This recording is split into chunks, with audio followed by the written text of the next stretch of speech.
wuok miwani mambo leo miwani cha contractors near site gik mane governor kwa affordable housing and gik moko te manokwa ne dhi mbele about teachers ingeni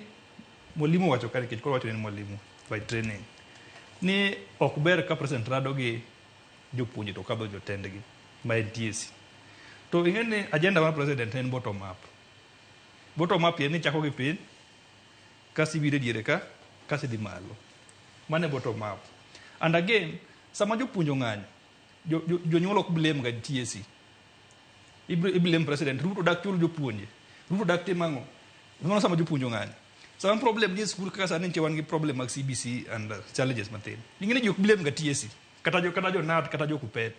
the blame ste dong ne president so ka president oluongo jopuonje actually no luongo jopuonje to no luongo the leadership aparo ka mano mwalimu kin naneno luongo nade naneno Misori to naneno oyu Misori ochung ne jo kupet oyu ochung ne jo nat so the leadership mar jopuonj ne nitie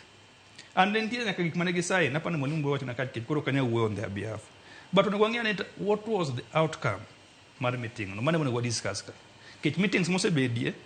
actually president osarado gi the counties the leadership mar county osarado jo Siaya ma Orengo no wacho ni gik mane wacho te dhi mbele Omabei tok nya wachi kech en gima nie public domain Migori and this so onego wang'e ni to meetings gi be ginyuolo olemo ng'ato nyalo penjore Osako ni ang'o momiyo State House en gadget mar ker igeni wan ker nigi office miluongo na Rambe House